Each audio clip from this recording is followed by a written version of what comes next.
Masih ada lagi istilah-istilah di dalam Alkitab yang menggambarkan bahwa akan ada saat yang terakhir, akan ada suasana terakhir. Dan apa yang ada di seberang atau setelah terakhir itu, itulah yang disampaikan oleh Alkitab di dalam Wahyu pasal yang ke-20, 21, dan Wahyu pasal yang ke-22. Berbicara tentang eskatologi atau zaman akhir, maka tentu kita perlu untuk mereview sejenak tentang perjalanan zaman di atas dunia kita ini. Perjalanan zaman, perjalanan garis waktu. Coba saja kita baca beberapa ayat di dalam buku Taurat. Yang pertama di dalam Ulangan yang mengatakan, Ulangan 4 ayat 32, cobalah tanyakan dari ujung langit ke ujung langit tentang zaman dahulu yang ada sebelum engkau, sejak waktu Allah menciptakan manusia di atas bumi.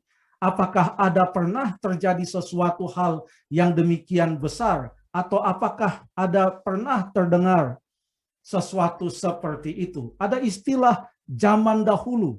Dan zaman dahulu di sini dikatakan sejak waktu Allah menciptakan manusia. Ayat yang lain juga dalam buku Musa, Kejadian 6 ayat yang keempat, yang mengatakan pada waktu itu orang-orang raksasa ada di bumi dan juga pada waktu sesudahnya ketika anak-anak Allah menghampiri anak-anak perempuan manusia dan perempuan-perempuan itu melahirkan anak bagi mereka. Inilah orang-orang yang gagah perkasa di zaman purbakala. Jadi tadi ada zaman dahulu, sekarang ada istilah zaman purbakala. Kejadian 6 ayat yang keempat. Zaman purbakala dikaitkan dengan zaman Nuh hidup. Zaman Bahtera itu dibangun. Lalu zaman dahulu itu dikaitkan dengan penciptaan langit dan bumi. Zaman dahulu, lalu zaman purbakala. Siapa yang menulis kitab Ulangan dan siapa yang menulis kitab Kejadian? Yang menulis kitab Ulangan dan kitab Kejadian kita tahu adalah Musa. Jadi pada waktu Musa hidup, di zaman Musa, kurang lebih 1.500 tahun sebelum Yesus lahir, kurang lebih, Musa sudah menganggap zaman penciptaan, lalu kemudian zaman Nuh itu sebagai zaman dahulu atau zaman purbakala. Bagi Musa, ia sudah hidup di zaman yang lebih modern. Sehingga zaman yang sebelumnya ia katakan zaman purbakala atau zaman dahulu. Lalu kita baca sekarang dalam Yesaya 63 ayat yang ke-11. Lalu teringatlah mereka kepada zaman dahulu kala, zaman Musa hambanya itu. Perhatikan di sini zaman Musa, Musa yang tadi melihat zaman Nuh dan zaman penciptaan sebagai zaman dahulu dan zaman purbakala, tetapi dari sudut pandang Yesaya, Nabi Yesaya yang hidup beberapa ratus tahun sebelum Yesus, maka dari sudut pandangnya, zaman Musa itu adalah zaman dahulu. Jadi dari Yesaya, penciptaan, zaman Nuh, bahkan zaman Musa disebut sebagai zaman dahulu. Yesaya merasa bahwa dia sudah hidup di zaman yang lebih modern. Kemudian Ibrani 1 ayat 1 mengatakan, setelah pada zaman dahulu Allah berulang kali dan dalam pelbagai cara berbicara kepada nenek moyang kita dengan perantaraan nabi-nabi. Ayat ini berbicara tentang nabi-nabi di Perjanjian Lama, di mana Yesaya adalah bahagian dari nabi-nabi itu. Di sana termasuk ada Gideon, Barak, Simson, Yefta, Daud, Samuel, lalu kemudian nabi-nabi. Jadi nabi-nabi yang dimaksudkan di sini adalah bahkan jauh sesudah Musa, jauh sesudah Samuel, nabi-nabi disebutkan. Dan menurut pandangan Paulus yang menulis kitab Ibrani, Walaupun ada orang yang berpendapat bahwa kitab Ibrani itu bukan ditulis oleh Paulus, ada yang mengatakan ditulis oleh Apolos, oleh Barnabas, dan lain sebagainya. Namun dari sudut pandang kitab Ibrani, dan kebanyakan percaya ditulis oleh Paulus, nabi-nabi itu adalah juga zaman dahulu. Nabi-nabi adalah zaman dahulu. Lalu kemudian Ibrani 1 ayat yang kedua, tadi kita baca Ibrani 1 ayat 1. Ibrani 1 ayat yang kedua, maka pada zaman akhir ini, dia bandingkan dengan ayat 1 yang mengatakan zaman dahulu, zaman nabi-nabi. Maka pada zaman akhir ini, ia telah berbicara kepada kita dengan perantaraan anaknya, yang telah ia tetapkan sebagai yang berhak menerima segala yang ada. Pada zaman akhir ini. Jadi kita bisa membuat suatu kesimpulan sementara tentang pembahagian zaman, bahwa zaman penciptaan, lalu Nuh, Musa, dan nabi-nabi, itu adalah zaman dahulu. Sementara zaman sesudah Yesus, itu disebutkan sebagai zaman akhir.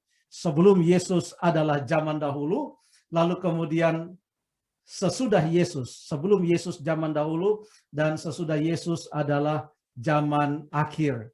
Itulah garis waktu dunia ini, sebelum Yesus dan sesudah Yesus. Sekarang kita baca Ibrani 9 ayat 26 sampai 28. Tetapi sekarang ia hanya satu kali saja menyatakan dirinya pada zaman akhir untuk menghapuskan dosa oleh korbannya. Demikian pula Kristus hanya satu kali saja mengorbankan dirinya untuk menanggung dosa banyak orang.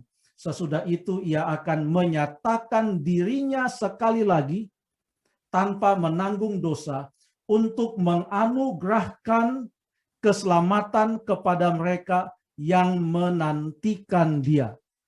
Di sini waktu Yesus menyatakan dirinya pada zaman akhir, dikatakan untuk menghapus dosa oleh korbannya. Pada waktu Tuhan Yesus mati di atas kayu salib, dari sudut pandang kitab Ibrani, itu adalah zaman akhir.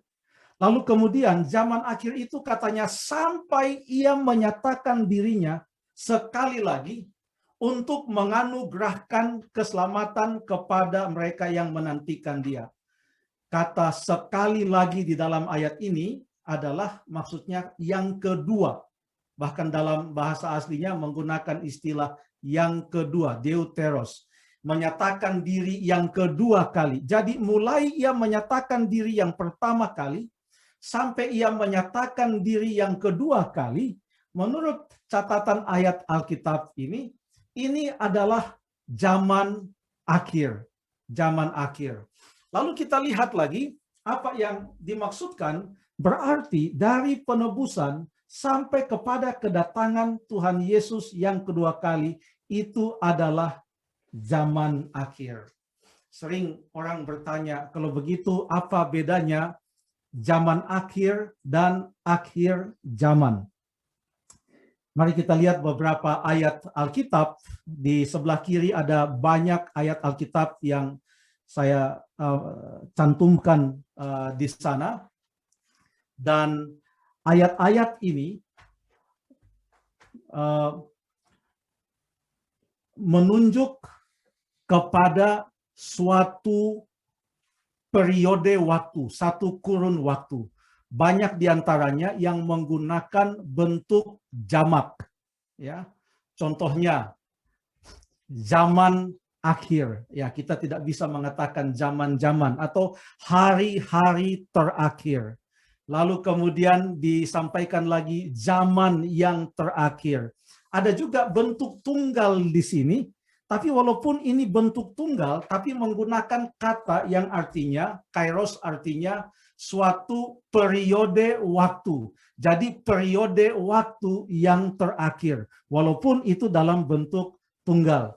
Jadi kebanyakan pada waktu menggunakan bentuk jamak, maka ini menunjuk kepada suatu periode waktu atau zaman akhir. Termasuk yang disebutkan di dalam Ibrani pasal yang ke-9 ayat 26 tadi, dan bahkan itu periode waktunya cukup panjang, mulai dari zaman Tuhan Yesus sampai kepada kedatangan Yesus yang kedua kali adalah masa panjang zaman akhir yang dibandingkan dengan zaman dahulu. Lalu pada waktu muncul dalam bentuk tunggal, ya, itu menunjuk kepada pengertian bukan zaman akhir, tetapi pengertian akhir zaman. Akhir zaman, apalagi itu 3 baris yang pertama itu, saudara-saudariku boleh melihat, berbicara tentang hari yang terakhir. Bukan hari-hari yang terakhir. Di 1 Timotius 3 mengatakan hari-hari yang terakhir. Jadi itu adalah suatu kurun waktu. Tapi Yohanes 6, Yohanes 11, Yohanes 12, semuanya berbicara tentang hari yang terakhir. Akhir zaman itu. Yang menunjuk kepada saat yang penghabisan di mana sejarah dunia ini tertutup pada waktu kedatangan Tuhan Yesus yang kedua kali. Apa implikasinya? Kehidupan di dunia adalah merupakan sepenggal interupsi waktu dalam kekekalan, di mana ada awal dan ada akhirnya. Interupsi waktu ini ada awal dan ada akhirnya. Dan penggalan waktu itu dibagi dalam 2 zaman, yaitu zaman dahulu atau zaman purbakala dan zaman akhir. Lalu implikasi yang berikut adalah dari semua awal dari semua zaman di dunia ini, menurut Alkitab adalah penciptaan, dan akhir dari semua zaman di dunia ini adalah kedatangan Yesus yang kedua kali. Itu sangat jelas di dalam Alkitab. Mulai dari penciptaan sampai kedatangan Yesus yang kedua kali. Saya juga merasa adalah suatu hal yang ajaib bahwa Alkitab kita itu pun mulai dari Kejadian sampai Wahyu, mulai dari buku-buku yang pertama sampai buku yang terakhir, bukan hanya urutan penulisan buku itu saja, tetapi urutan penulisan buku itu kurang lebih mewakili urutan peristiwa mulai dari Kejadian sampai kepada atau mulai dari penciptaan sampai kepada kedatangan Tuhan Yesus yang kedua kali, sampai kepada dunia yang baru. Implikasi yang berikut adalah semua yang terjadi di dunia ini dan semua yang hidup di dunia ini terkait atau berada hanya pada satu garis waktu. Tidak ada 2 garis waktu di atas dunia ini. Mau peristiwa apapun yang terjadi, mulai dari saat penciptaan sampai kepada kedatangan Tuhan Yesus yang kedua kali, semuanya itu ada kaitannya dengan garis waktu di atas dunia ini. Pasti ada tahunnya, walaupun mungkin kita tidak tahu tahun berapa. Jadi contohnya air bah dan Nuh. Itu adalah peristiwa yang benar-benar terjadi dan ada pada garis waktu dunia ini. Kanaan dan Abraham, Israel dan Yakub, Mesir dan Yusuf, Sinai dan Musa, Yeriko dan Yosua. Jadi peristiwa atau suatu tempat, demikian juga tokoh-tokoh. Filistin, Daud, Babel, Daniel, Media Persia, ada Esther, Bukit Zaitun, lalu kemudian Yesus, Roma, lalu Paulus, Patmos, dan Yohanes. Semua ini adalah tempat-tempat yang benar-benar ada. Semua ini adalah peristiwa-peristiwa yang benar-benar terjadi. Dan semua ini adalah tokoh-tokoh yang memang pernah hidup di dalam sejarah dunia ini. Itu implikasi dari pemahaman tentang zaman dahulu yang dimulai dari penciptaan sampai kepada zaman akhir dan akhir zaman pada kedatangan Tuhan Yesus yang kedua kali.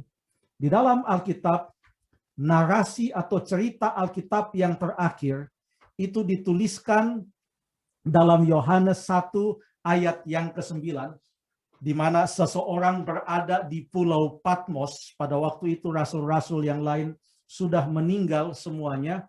Dan Yohanes berkata, "Aku, saudara dan sekutumu dalam kesusahan, dalam kerajaan dan dalam ketekunan menantikan Yesus, berada di pulau yang bernama Patmos oleh karena firman Allah dan kesaksian yang diberikan oleh Yesus." Dia menceritakan dia ada di Pulau Patmos dan ini terjadi kurang lebih tahun 96 atau tahun 97 AD.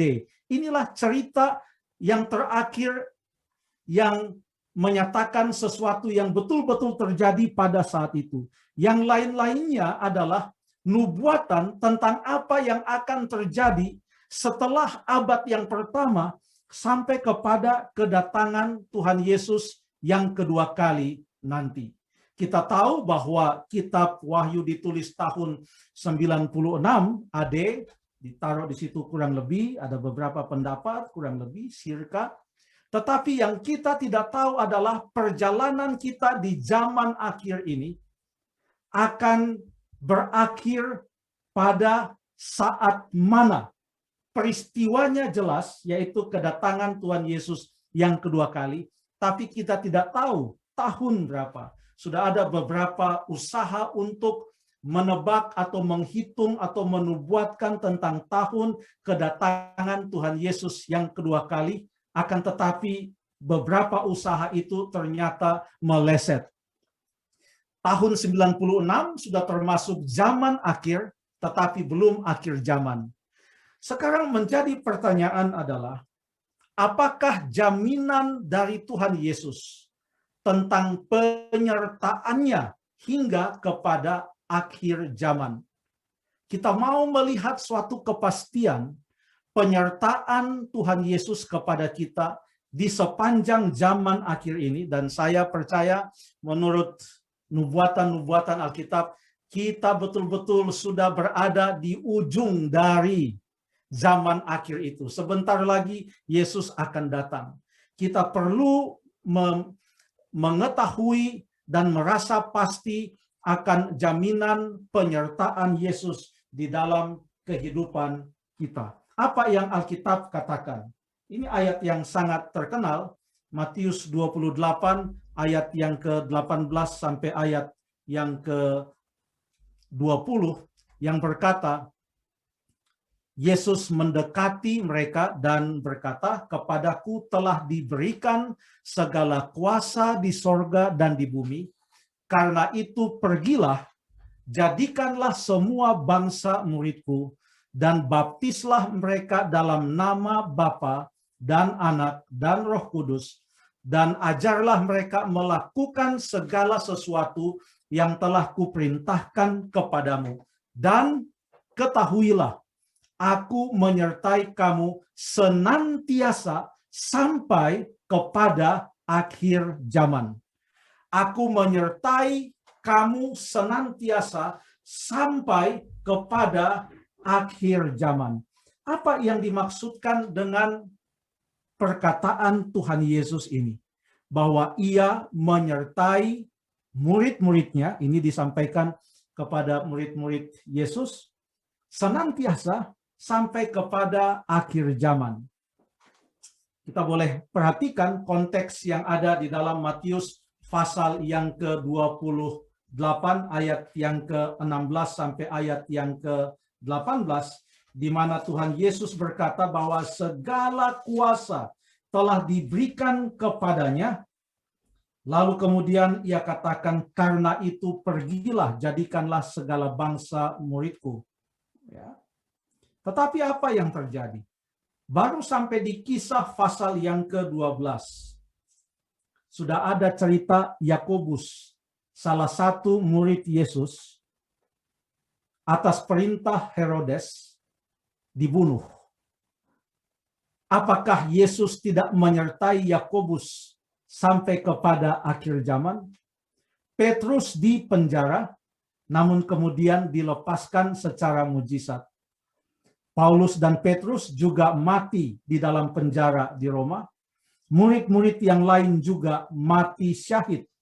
Apa yang dimaksudkan dengan aku menyertai kamu sampai kepada akhir zaman? Sampai tahun 96, menurut catatan Alkitab, kita tahu di antara 12 murid Yesus itu, hanya Yohanes yang meninggal tahun atau di penghujung abad yang pertama, itu pun karena usianya yang sudah tua. Tapi murid-murid yang lain mati syahid. Ya. Perhatikan bahwa perintah mengabar Injil disertai dengan jaminan bahwa Yesus akan menyertai murid-muridnya sampai pada akhir zaman. Ini sesuai dengan khotbah Yesus tentang akhir zaman di Matius 24 dan Matius 25. Di sini Yesus juga menghubungkan pengabaran Injil ke seluruh dunia dengan akhir zaman. Tentu ayatnya sangat terkenal. Matius 24 ayat yang ke-11 yang berkata, dan Injil kerajaan ini akan diberitakan di seluruh dunia menjadi kesaksian bagi semua bangsa. Sesudah itu barulah tiba kesudahannya. Pekabaran Injil dikaitkan dengan akhir zaman. Artinya, pekabaran Injil adalah merupakan suatu aktivitas utama, pekerjaan utama setelah Tuhan Yesus naik ke sorga. Dan itu akan terus berlangsung sampai kepada kedatangan Tuhan Yesus yang kedua kali. Dan mendampingi pekabaran Injil ini, Yesus mengatakan, aku menyertai kamu sampai dengan akhir zaman. Ada dua komponen dalam khotbah Yesus di Matius 24 dan Matius 25. Yang pertama adalah nubuatan tentang apa yang terjadi sampai pada akhir zaman. Beberapa kali Tuhan Yesus menyebutkan tentang kedatangannya yang kedua kali. Ia katakan berjaga-jagalah dan bersedialah. Kamu tidak tahu kapan hari dan saat kedatangan Anak Manusia. Ada beberapa kali ditekankan tentang kedatangan Tuhan Yesus yang kedua kali. Lalu kemudian tentang tanda-tanda yang terjadi sepanjang zaman hingga pada kedatangan Tuhan Yesus yang kedua kali. Hal yang lain yang juga ditekankan di dalam Matius 24 dan Matius 25 adalah bahwa Tuhan Yesus memelihara akan umatnya. Ia memelihara akan umatnya. Sekarang kita baca sekali lagi ayat yang ke-20 pada saat Yesus berkata, aku menyertai kamu senantiasa sampai kepada akhir zaman. Inilah yang menjadi tujuan kita, yaitu sampai kepada akhir zaman, kita tetap setia di dalam mengabarkan pekabaran Injil ini. Oleh karena cerita yang terakhir di dalam Alkitab adalah pada waktu Yohanes menulis kitab Wahyu, ia mendapatkan penglihatan, dan yang berikutnya kapan Yesus datang kita tidak tahu. Dan yang ada hanyalah nubuatan-nubuatan yang disampaikan di dalam kitab yang terakhir dari Alkitab kita, maka boleh kita mengambil suatu kesimpulan bahwa Yesus memberikan kepada kita nubuatan-nubuatan tentang apa yang terjadi sepanjang zaman hingga pada akhir zaman ini, merupakan salah satu cara Allah menyertai umatnya agar umatnya tidak hidup di dalam ketidakpastian. Kita beruntung, kita boleh mengerti nubuatan. Sehingga waktu kita melihat Alkitab dan memandang sekeliling kita, sering kita melihat bahwa semuanya matching.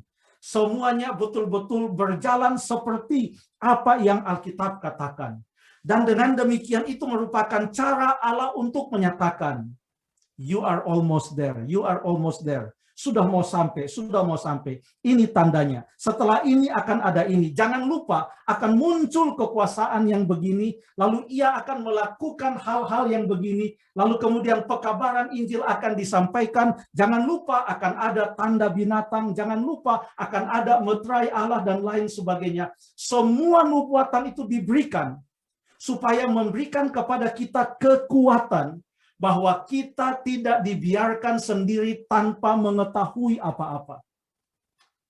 Kita tidak dibiarkan hanya dengan mengetahui kitab Mazmur, yaitu kita harus memuji Tuhan, bermazmur, bahwa Dia adalah gembala kita, dorongan-dorongan semangat agar kita tidak kecewa, agar kita tidak putus asa. Kita tidak hanya ditinggalkan oleh Yesus waktu dia ke surga dengan perkataan, carilah dahulu kerajaan Allah dan kebenarannya, maka semuanya yang lain akan ditambahkan kepadamu. Semua ayat-ayat itu memang penting untuk menguatkan iman. Tetapi lebih dari semua perkataan-perkataan nasihat firman Tuhan, nubuatan diberikan kepada kita supaya kita bisa melihat perjalanan waktu, sekalipun kita tidak tahu kapan Yesus datang.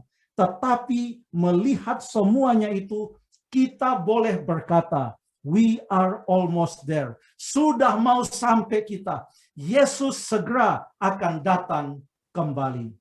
Saatnya akan tiba.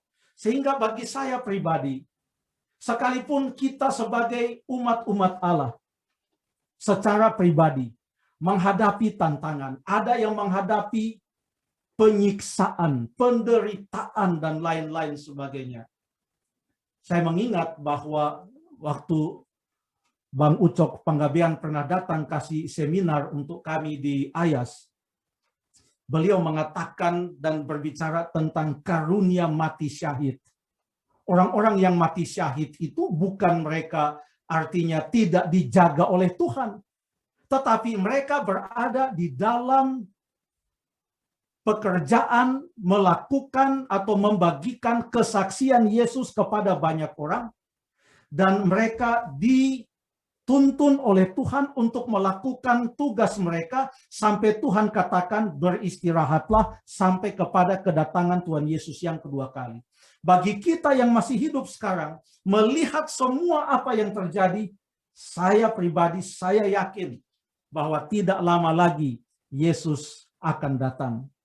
Saya bukan ahli politik yang bisa melihat peta perpolitikan yang terjadi di atas dunia ini, mengkaitkan suatu bangsa dengan bangsa yang lain, atau suatu kepala pemerintahan suatu negara dan lain sebagainya. Tetapi dengan tanda-tanda yang Tuhan sampaikan di dalam Matius pasal 24 atau Lukas 21 atau Markus 13, tanda-tanda yang umum saja, kita tahu bahwa waktunya tidak akan lama lagi. Allah memelihara kesinambungan umatnya sejak zaman Yesus di bumi hingga pada kedatangannya yang kedua kali.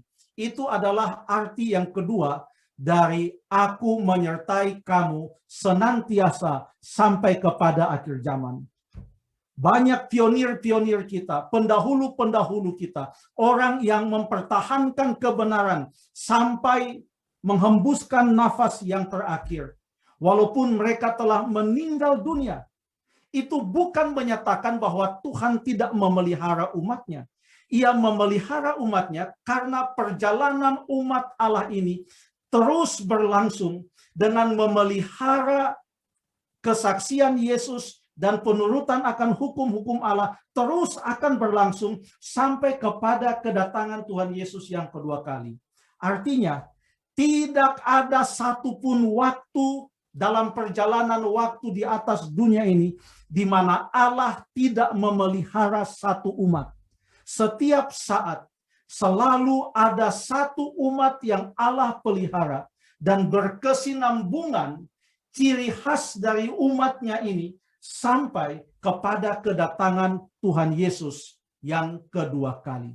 Ia menyertai melalui nubuatan. Coba kita melihat lebih jauh sedikit saja.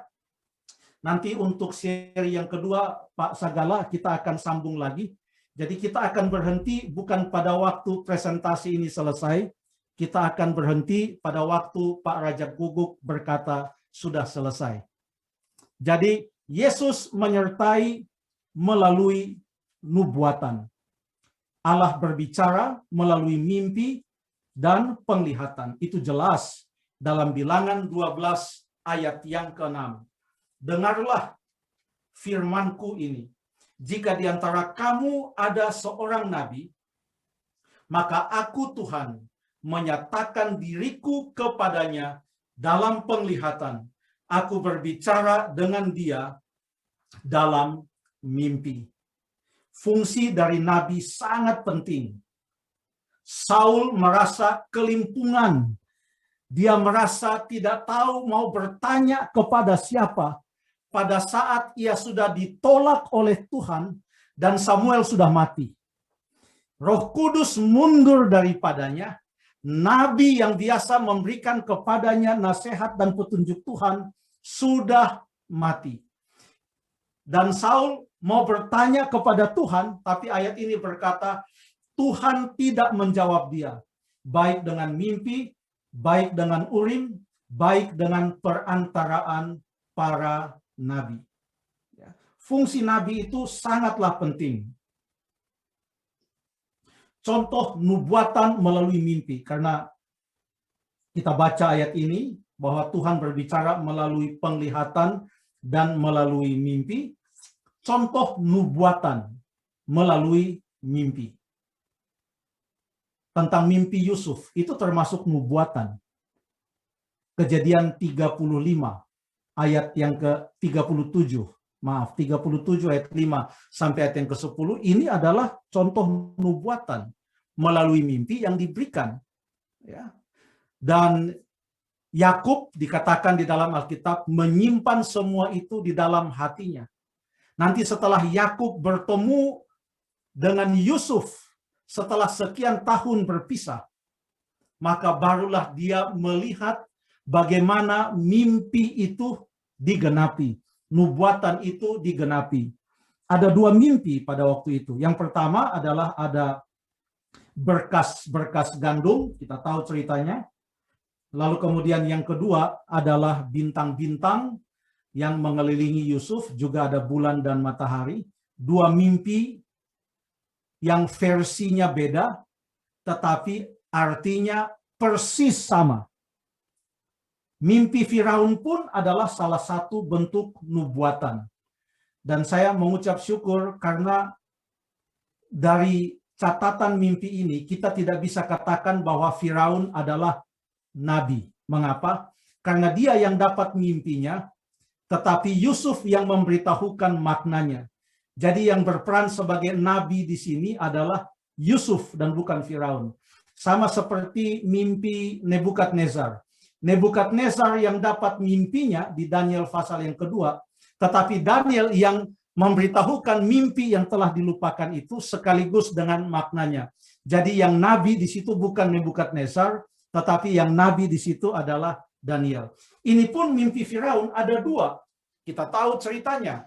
Ada mimpi tentang lembu yang tambun, lalu kemudian lembu yang kurus, lalu ada bulir gandum dan butir gandum yang gemuk dan yang kurus. Kita tahu yang menggambarkan 7 tahun kelimpahan dan 7 tahun kelaparan.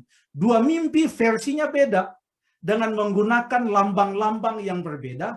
Tapi walaupun menggunakan lambang-lambang yang berbeda dalam kedua mimpi itu, tetapi maknanya tepat sama. Lalu inilah yang dikatakan oleh firman Tuhan tentang penjelasan kalau ada dua mimpi dengan objek atau lambang yang berbeda, tetapi artinya sama. Alkitab mengatakan apa yang dimaksudkan. Kita baca di dalam Kejadian, mohon maaf ada kurang 2 huruf di sana. Kejadian 41 ayat yang ke-32. Ayat ini berkata, sampai 2 kali mimpi itu diulangi bagi tuanku Firaun, berarti hal itu telah ditetapkan oleh Allah dan Allah akan segera melakukannya. Ini adalah prinsip Alkitab. Mulai dari mimpi Yusuf, 2 kali dia dapat itu mimpi, artinya hal itu telah ditetapkan oleh Allah dan Allah akan segera melakukannya. 2 kali Firaun mendapatkan mimpi, itu artinya hal itu telah ditetapkan oleh Allah dan Allah akan segera melakukannya. Saya garis bawahi, 2 kali diulangi artinya telah ditetapkan. Dan Allah akan segera melakukannya. Dengan demikian ini menolong kita untuk memahami mengapa kita sering membandingkan di dalam pelajaran eskatologi, entah itu di UNAI atau di Pematang Siantar atau di UNTLAB atau di sekolah-sekolah kita, bahkan di pelajaran sekolah Sabat yang kita pelajari baru-baru ini tentang kitab Daniel, mengapa kita membandingkan Daniel 2 dan Daniel 7? Mimpi ini betul-betul objek-objeknya dan lambang-lambangnya semua beda. Yang satu tentang logam, mulai dari logam mulia emas sampai kepada besi, lalu kemudian ada besi dan tanah liat. Lalu Daniel 7 adalah binatang-binatang, mulai dari singa sampai kepada binatang yang dahsyat bagaikan monster ini, binatang yang keempat. 2 mimpi yang berbeda. Lambang-lambang yang berbeda. Tetapi maknanya adalah persis sama. Bahkan mimpi yang kedua biasanya memberikan unsur-unsur makna tambahan lagi. Jadi prinsip kejadian 41 ayat yang ke-32 ini berlaku untuk Daniel pasal yang kedua dan Daniel pasal yang ke-7. 2 kali diulangi, itu artinya hal itu telah ditetapkan oleh Allah dan Allah akan segera melakukannya. Allah akan segera melakukannya. Coba kita ulangi sekali lagi yang di sini. Mimpi Yusuf. Mimpi yang pertama yang dilihat hanyalah semuanya berkas gandum. Yang di tengah-tengah juga adalah berkas gandum. Tapi orang tahu, saudara-saudara Yusuf tahu, itu adalah Yusuf yang di tengah-tengah. Tapi mimpi yang kedua, Yusuf berdiri di sana, sudah semakin jelas bahwa itu Yusuf karena dia melihat dirinya di dalam mimpi itu. Demikian juga dalam mimpi Firaun. Yang pertama hanya dipertunjukkan lembu yang tambun dan lembu yang kurus. Tapi mimpi yang kedua, pada waktu dia dapat mimpi yang kedua, sudah lebih mengarah. Sekarang ini adalah tentang gandum. Dan apa yang dilakukan oleh Yusuf, Yusuf tidak mengumpulkan daging sapi. Waktu 7 tahun kelimpahan, dia tidak katakan bawa semua itu lembu-lembu, kita potong, kita bikin daging. Kalau di Kupang ada daging dendeng. Mari kita buat ini daging dendeng supaya kita kumpulkan 7 tahun. Nanti 7 tahun tidak ada makanan, semua boleh makan daging sapi. Tidak. Yang dikumpulkan adalah gandum. Makanya saudara-saudaranya yang datang dari Kanaan, mereka datang bukan membeli daging sapi. Yang mereka beli adalah gandum. Dan gandum ini adalah merupakan mimpi yang kedua.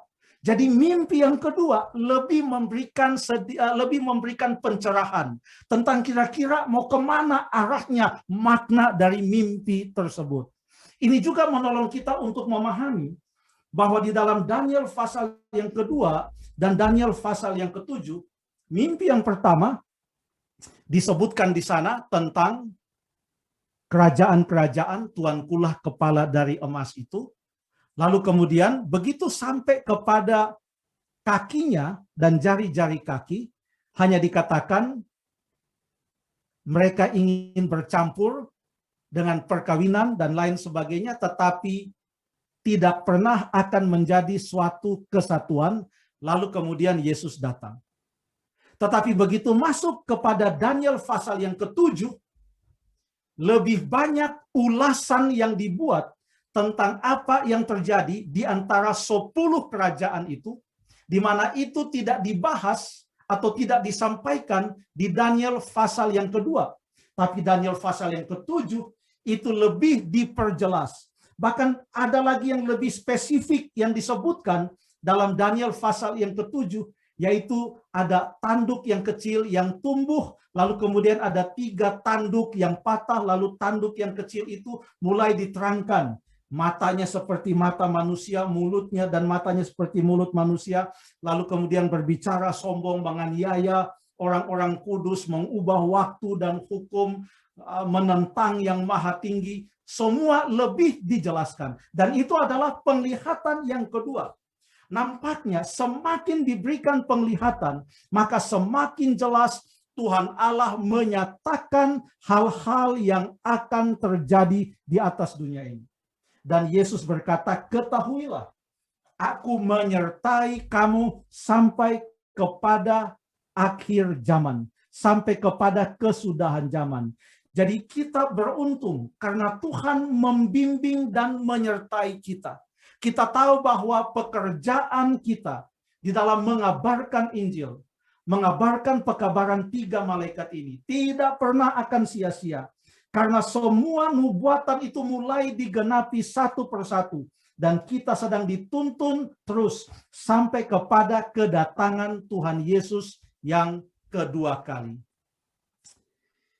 Daniel pasal yang kedua mengatakan tidak ada kerajaan lain setelah kerajaan batu. Itulah sudah akhir dari segala sesuatu. Selebihnya adalah kekekalan. Daniel pasal yang ke-7 sampai pasal yang ke-9. Tidak ada kekuasaan lagi setelah pemerintahan Allah yang selama-lamanya itu. Itu di dalam Daniel pasal 9 ayat yang ke-27. Dalam Wahyu pasal yang kedua dan Wahyu pasal yang ketiga, tidak ada jemaat yang ke-8 setelah jemaat Laodikea. Sudah itulah periode jemaat yang terakhir. Ini untuk menolong kita mengerti bahwa akhir zaman itu ada dan kita ada di perjalanan zaman akhir ini dan sudah sangat dekat kepada kedatangan Yesus yang kedua kali.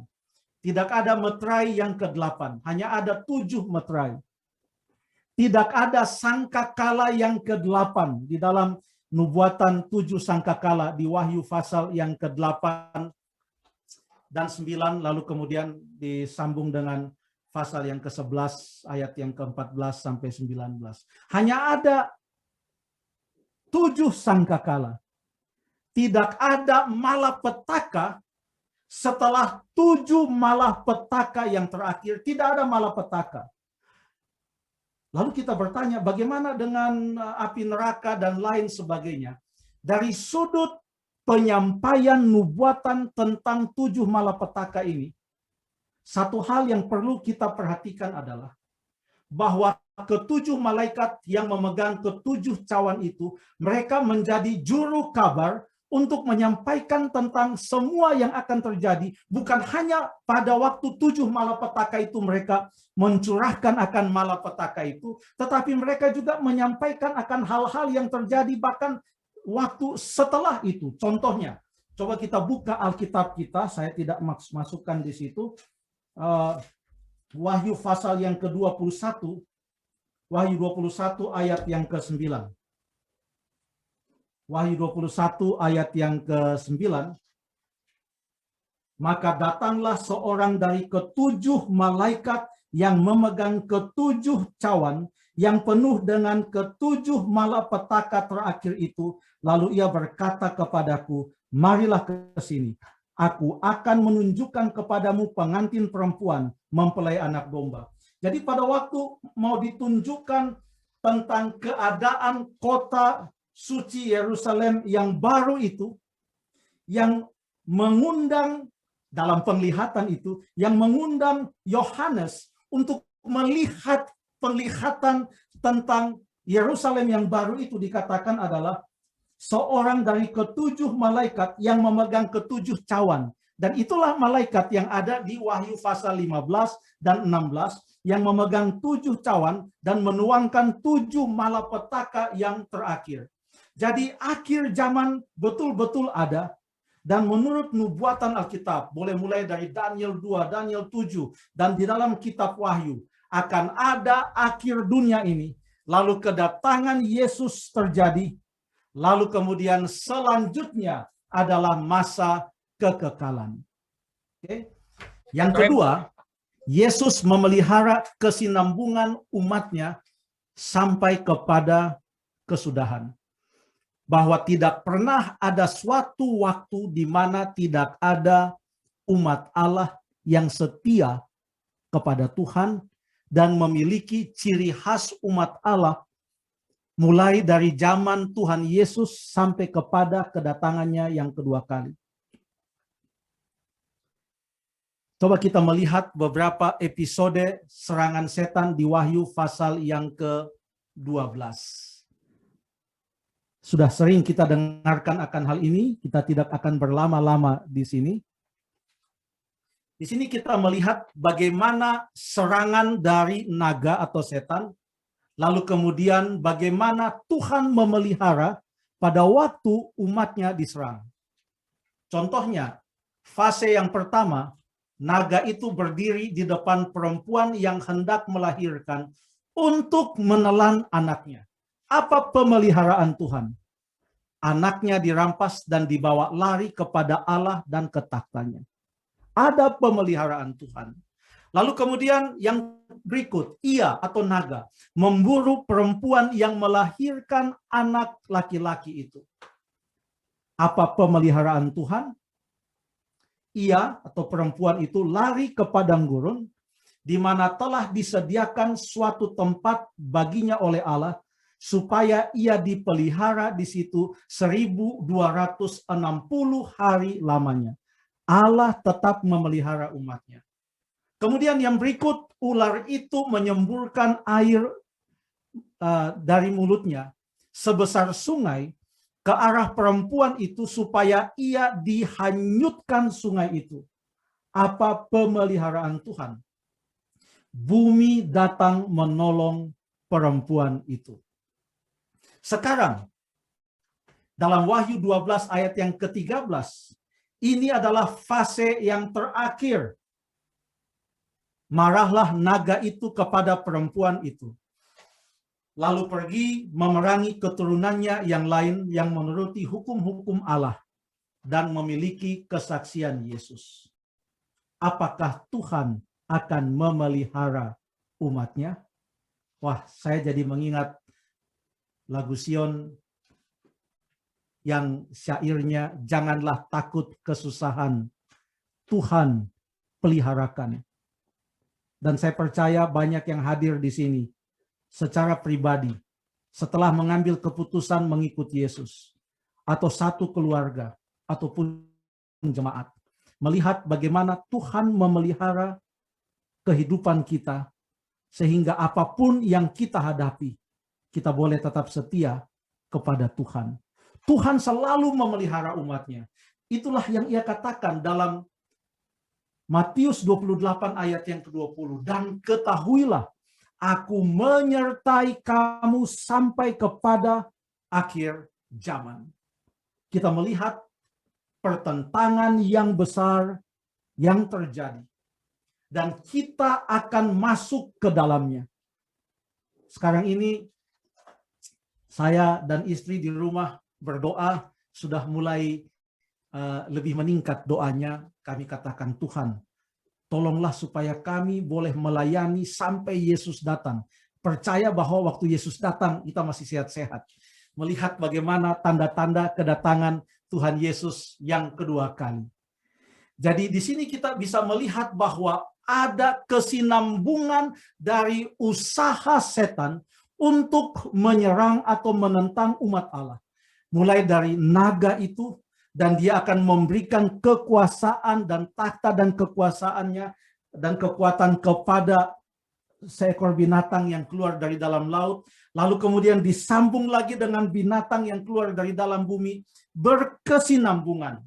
Kalau usaha dari musuh itu berkesinambungan, itu berarti mereka tahu bahwa musuh mereka tetap sama dan satu dan berkesinambungan. Siapa yang mereka musuhi?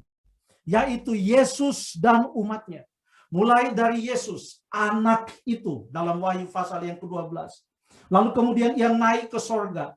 Gereja di zaman Yesus, gereja yang mula-mula sampai abad yang pertengahan. Terus sampai kepada umat Allah yang sisa.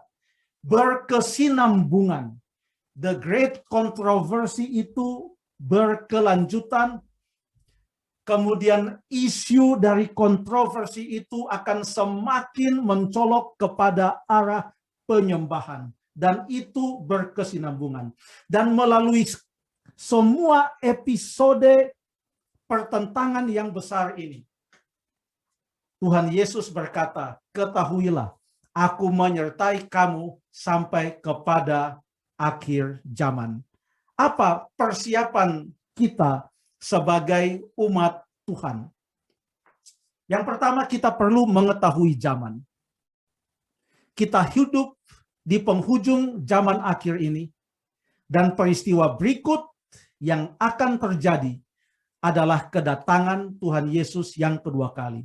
Kalau kita percaya bahwa kita hidup di dalam masa pekabaran 3 malaikat, dalam Wahyu 14 ayat yang ke-6 sampai ayat yang ke-12, maka peristiwa yang berikut yang terjadi adalah penuaian di bumi.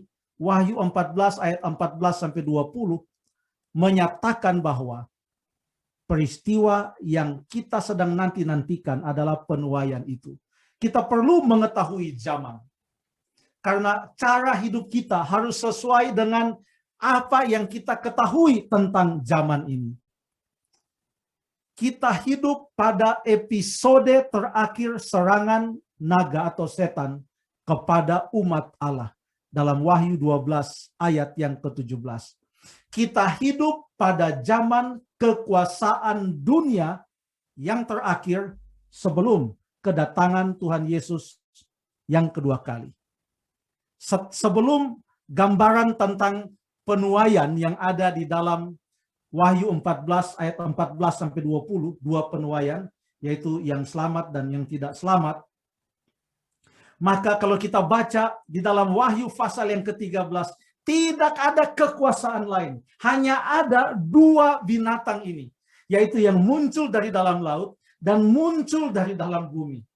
Kita yang mempelajari nubuatan, kita tahu bahwa kita sedang hidup di dalam masa kekuasaan yang terakhir di atas dunia ini yang menentang akan umat Allah. Dan ini adalah yang terakhir.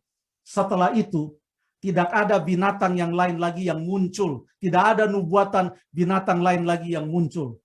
Ya, di dalam Wahyu pasal yang ke-13 ini. Setelah itu adalah Yesus datang. Tadi kita sudah singgung bahwa kita hidup untuk mengabarkan Injil sampai kepada ujung dunia. Setelah itu Yesus datang. Dan gambaran ini sama dengan apa yang disampaikan di dalam Wahyu 14 ayat 6 sampai 20.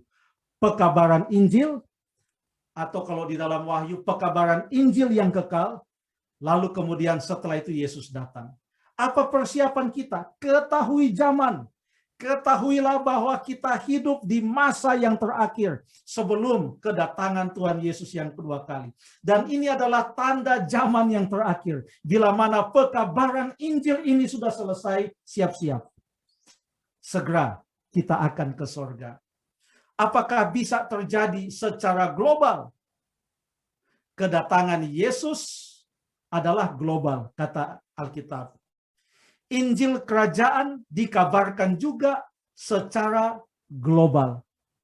Kelaparan dan gempa bumi juga secara global.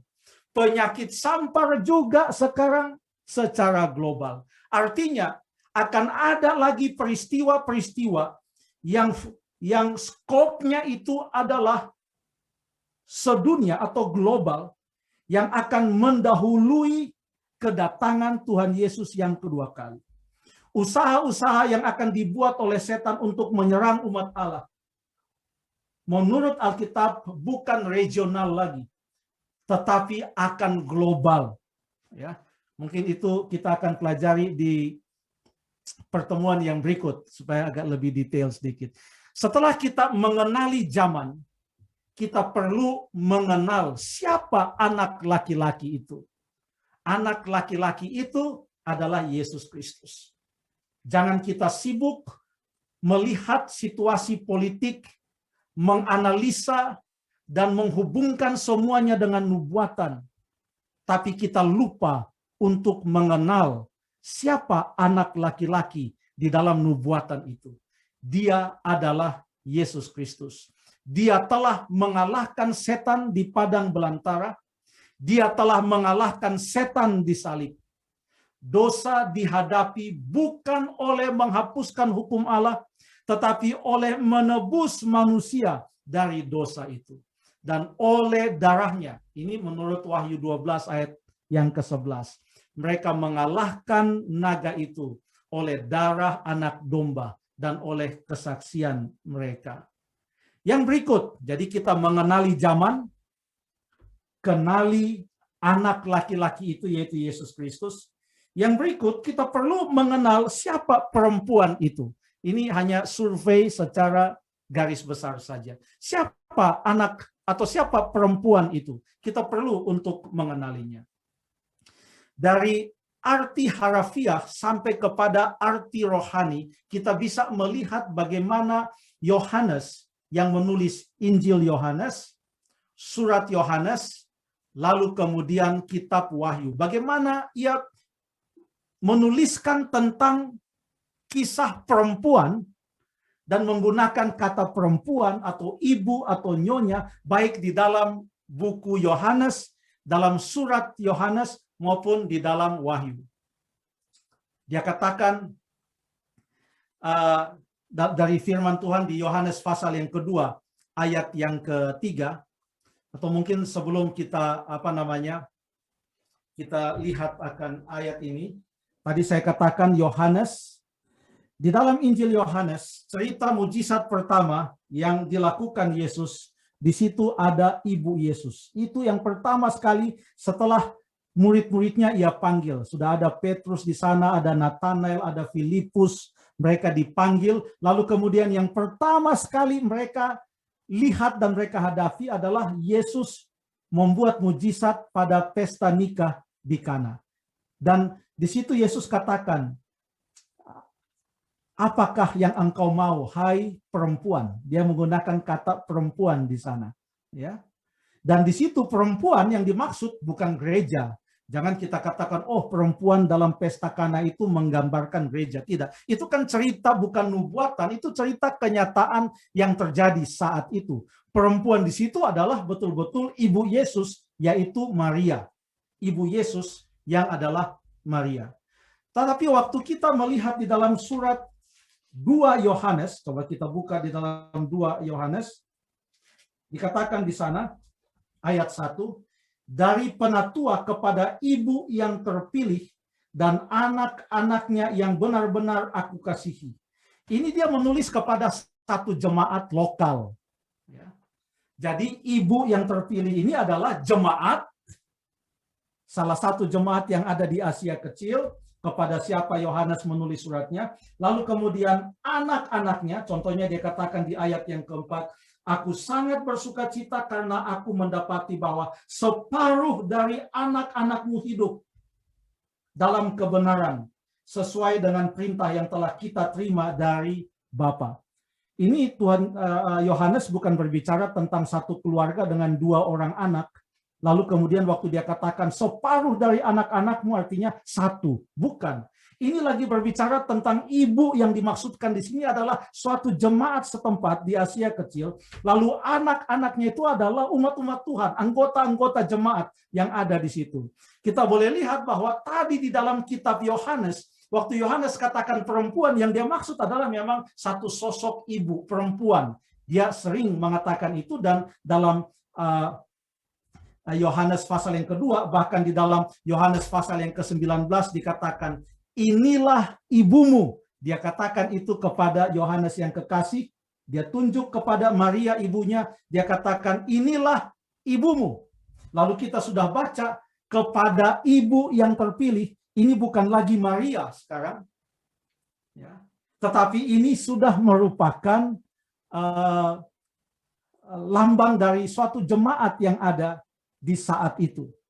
Lalu kemudian di dalam buku Wahyu, dia masih melihat suatu penglihatan dan Yesus memberikan kepada dia satu penglihatan yang dia lihat adalah perempuan berselubungkan matahari. Lalu cobalah saudara dan saya bayangkan di dalam penglihatan Yohanes itu, dia melihat seorang perempuan dan dia melihat perempuan itu sedang mengandung, lalu sudah mau melahirkan, lalu ada naga yang sedang menunggu dan mau menelan akan anak yang akan dilahirkan itu. Bagi Yohanes yang sudah pernah bersama-sama dengan ibu Yesus, karena menurut Alkitab, setelah Yesus mati, ibu Yesus dititipkan tinggal bersama-sama dengan Yohanes. Waktu dia melihat penglihatan itu, dia tahu bahwa ini bukan tentang ibu Yesus, tetapi kata-kata Yesus di atas salib itu, yang berkata kepada Yohanes, inilah ibumu. Saya boleh bayangkan terngiang lagi, sehingga di dalam tulisan Yohanes, mulai dari Injil, lalu suratnya, lalu kemudian sampai kepada sampai kepada buku Wahyu, maka perempuan itu mulai dari mempunyai arti yang harafiah sampai memberikan sebuah arti rohani atau lambang yang menggambarkan jemaat. Saya akan pasang dulu mohon maaf. Jadi kenalilah perempuan itu. Kenapa? Karena kita perlu menjadi anggota atau bahagian dari keturunan yang lain dari perempuan itu. Menurut Wahyu pasal yang ke-12 ayat yang ke-17. Makanya kita perlu mengenali ciri khas dari perempuan itu. Kalau kita mau, ini mungkin bagian yang terakhir, kalau kita mau untuk melihat apa yang diperkenalkan dalam Injil Yohanes tentang ciri khas dari perempuan itu, coba kita lihat di sini tentang 7 mujizat yang dilakukan oleh Tuhan Yesus yang dicatat di dalam kitab Yohanes. Yang pertama sekali, yaitu air menjadi anggur. Pada waktu Maria berkata kepada Yesus, anggur habis, Yesus katakan, belum tiba saatnya. Ini yang dikatakan oleh Maria. Di dalam Yohanes pasal yang kedua, ayat yang kelima, firman Tuhan berkata, ini kata-kata Ibu Yesus, apa yang dikatakan kepadamu, buatlah itu. Apa yang dikatakannya kepadamu, buatlah itu. Apa ini? Ini perintah untuk menurut. Dan perempuan yang diperkenalkan pertama kali dalam tulisan Yohanes dalam Injilnya, memperkenalkan konsep ini. Apa yang dikatakannya kepadamu, buatlah itu. Makanya dalam semua mujizat Tuhan Yesus yang ada di dalam Injil Yohanes, selalu ada konsep penurutan. Contoh, ada perintah dalam menjadikan air menjadi anggur. Isilah, Yesus katakan, isilah apa yang dikatakan. Mereka pun mengisinya sampai penuh. Lalu waktu anak pegawai istana itu disembuhkan, Yesus katakan, pergilah, anakmu hidup. Kata perintahnya adalah pergilah. Lalu apa responsnya? Orang itu percaya lalu pergi. Lalu kemudian orang lumpuh sembuh. Yesus katakan, bangunlah, angkatlah tilammu dan berjalanlah. Apa responsnya? Ia mengangkat tilamnya dan berjalan. Yesus perintahkan kepada murid-muridnya. Pada waktu ia memberikan makan 5.000 orang. Dia katakan, kumpulkanlah sisa-sisanya. Apa yang dilakukan murid-muridnya? Mereka pun mengumpulkannya. Kemudian yang berikut, pada waktu Yesus berjalan di atas air, Mereka takut. Yesus katakan, jangan takut. Apa respons mereka? Mereka sekarang menaikkan Yesus ke dalam perahu. Yang berikut, waktu Yesus menyembuhkan orang yang buta sejak lahir, Yesus katakan kepadanya, pergilah, basuhlah. Itu di pasal 9 ayat 7. Apa sambutannya? Pergilah orang itu, ia membasuh. Waktu Lazarus dibangkitkan, Yesus berkata kepada orang banyak, angkat batu itu. Lalu apa sambutan mereka? Mereka mengangkat batu itu. Dan dalam ketujuh mujizat Yesus, yang didahului dengan mujizat air menjadi anggur, semuanya ada pattern atau pola penurutan. Ada perintah, lalu kemudian menurut. Dan ini semua dimulai dengan perkataan dari perempuan itu Ibu Yesus yang berkata, apa yang dikatakannya kepadamu, buatlah itu. Dan ini akan menolong kita untuk memahami bahwa waktu Wahyu 12 ayat 17 mengatakan bahwa ciri khas umat yang sisa itu adalah mereka yang menuruti hukum-hukum Allah. Itu bukan ciri khas yang baru. Itu ciri khas yang sudah dimulai sejak zaman Yesus. Dan ini membuktikan bahwa Yesus memelihara umatnya dan itu berkesinambungan sampai kepada akhir zaman ini. Kita lanjutkan di kali yang mendatang. Terima kasih. Terima kasih banyak Pendeta Sabuin, tapi ada beberapa hal. Kita tahu tadi Pendeta Sabuin mengatakan bahwa di sebelumnya itu sendiri adalah zaman dahulu sebelum Yesus, dan sekarang ini adalah dalam periode akhir zaman, untuk menuju sampai kedatangan Yesus yang kedua kali. Ada pertanyaan dari beberapa dari chat, sebelum nanti akan saya sampaikan kepada tamu-tamu dan jemaat Jaga Sampurna. Pertanyaan seperti begini. Yang bertanya adalah Asliner Sinaga. Dia bertanya begini, bagaimana Musa mengumpulkan informasi sejak kejadian air bah hingga pada zaman di mana dia hidup? Silakan Pendeta. Terima kasih untuk pertanyaannya. Musa hidup di zaman, di penghujung zaman bapak-bapak. Yang saya maksudkan dengan bapak-bapak adalah Abraham, lalu kemudian ada Ishak, lalu kemudian ada Yakub. Lalu dalam catatan kitab Kejadian,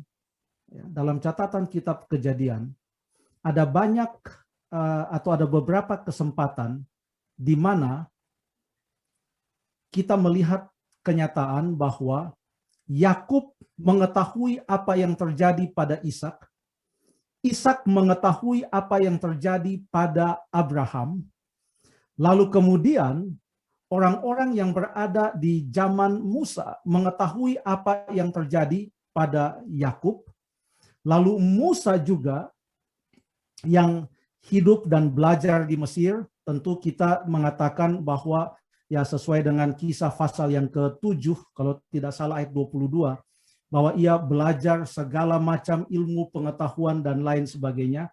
Itu tidak bisa dijadikan sebagai sumber utama. Akan tetapi pada zaman dahulu, cerita tentang hal yang terjadi itu terus akan bersambung sampai kepada generasi yang berikut. Yang pertama karena orang-orang hidup cukup panjang umur mereka. Katakan saja Adam, Set, Enos, Kenan, Mahalalel, Yared, Lamek, Metusalah, kemudian Henok, lalu Metusalah, lalu kemudian Lamek, lalu kemudian Nuh. Umur-umur panjang. Lalu kemudian bagaimana sampai bisa ada silsilah yang ditulis dalam Kejadian pasal yang ke-5, lalu silsilah yang juga dituliskan di dalam Kejadian pasal yang ke-11.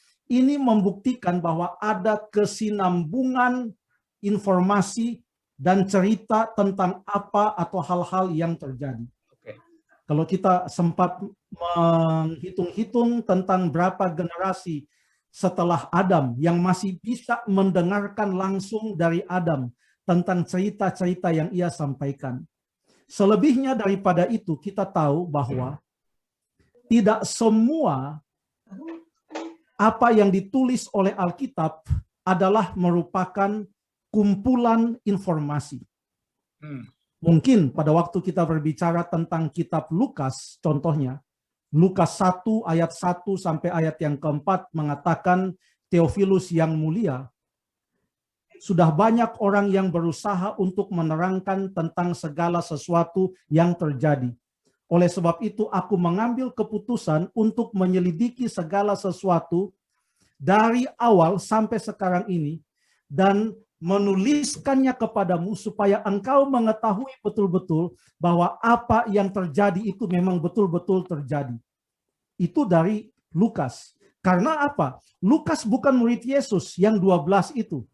Jadi dia tidak mempunyai kesempatan untuk terekspos terhadap hal-hal yang dilakukan oleh Tuhan Yesus. Nabi-nabi, pada waktu mereka berbicara tentang nubuatan, contohnya yang kita bicara di sekolah Sabat tadi, di dalam Yesaya 50, Yesaya 52 ayat 13 sampai dengan Yesaya 53 ayat yang ke-12 dan 13. Itu bukan kumpulan informasi. Oleh karena Yesaya mendapatkan ilham dan Tuhan berbicara kepadanya, dia menuliskan akan hal-hal tersebut. Saya percaya bahwa kalau dari segi pengumpulan informasi, dengan adanya cerita-cerita yang dapat dipercaya mulai dari satu generasi sampai kepada generasi berikutnya. Dan kita harus percaya bahwa pada waktu Musa menuliskannya, ia diilhami oleh Roh Kudus, sehingga ia bisa menuliskan khususnya adalah apa yang terjadi di dalam kitab Kejadian. Terlebih khusus lagi Kejadian 1 dan Kejadian 2. Karena pada waktu itu hanya Adam dan Hawa yang ada, ya. Tapi kalau kitab Keluaran, di situ kan dimulai dengan kelahiran Musa. Jadi tidak jauh-jauh dari Musa. Kalau kitab Imamat itu Musa, zaman Musa. Jadi betul-betul apa yang Tuhan katakan kepadanya. Memang di dalam pendalaman Alkitab ada pertentangan orang-orang yang mempunyai suatu presuposisi bahwa bukan Allah yang menciptakan langit dan bumi, bahkan menganggap Kejadian 1 dan Kejadian 2 itu sebagai fiksi belaka. Sehingga mereka mencoba mengutak-utik dan mereka katakan, nampaknya Kejadian 1 dan Kejadian 2 ditulis oleh orang lain, nanti Kejadian 3, jadi Alkitab itu di-slice, sehingga tidak menjadi suatu kesatuan. Di dalam mempelajari akan Alkitab, kita perlu mempunyai beberapa presuppositions sebelum kita mempelajari Alkitab. Yang pertama, kita percaya bahwa itu diilhamkan. Saya pikir hanya itu yang bisa saya sampaikan. Terima kasih. Oke, terima kasih banyak. Mungkin saya bisa menjawab itu pertanyaan untuk kepada Pak Pasinaga. Tapi begini pendeta, kalau tadi pendeta menyampaikan dalam sekarang ini kita adalah di zaman akhir untuk sampai kedatangan Yesus kedua kali. Banyak orang sekarang ini, kondisi sekarang ini sering bertanya mengenai kehidupan country living. Sebelum nanti Saudara Branson bertanya berikutnya, ini dulu pertanyaannya. Ini ada pertanyaan dari Saudara Partua Siregar. Dia berkata gini kan, sehubungan dengan semakin dekatnya kedatangan Yesus yang kedua kali, seberapakah pentingkah bagi kita umat Advent tinggal di pedesaan, country living, apakah suatu keharusan? Gimana nih pendeta? Karena banyak orang sering, udah mau kedatangan Yesus yang kedua kali, kita tinggal di pedesaan, country living kita. Bagaimana pentingnya ini tentang country living ini pendeta? Silakan pendeta Sabuin. Sebelum nanti pendeta Branson. Saudara Branson. Baiklah, terima kasih. Saya pernah ingat ini topik dibahas bahkan sampai 4 jam. Saya kalau tidak salah dibahas oleh pendeta Kuntaraf kalau tidak salah. Waktu itu ada satu acara yang dikoordinir oleh salah satu ministry. Bahkan ada pendeta lain juga yang membahas, maksudnya pendeta Advent juga, yang membahas tentang hal tersebut, dan itu nampaknya sampai berjam-jam dan begitu banyak pertanyaan. Jadi untuk kali ini saya tidak bisa jawab sampai panjang-panjang, Mungkin kita boleh baca, itu ayatnya kan ditulis paling tidak ada di 2 tempat di dalam Alkitab. Yang pertama adalah dalam Matius pasal yang ke-24 yang mengatakan maka orang-orang yang di Yudea haruslah melarikan diri ke pegunungan, katanya. Lalu kemudian itu bisa kita bandingkan, mungkin cukup lebih detail itu dituliskan di dalam Lukas pasal yang ke-17. Coba kita buka dalam Lukas pasal yang ke-17. Ini saya sambil buka ini.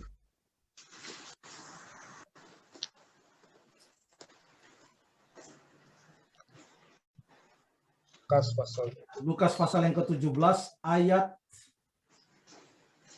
yang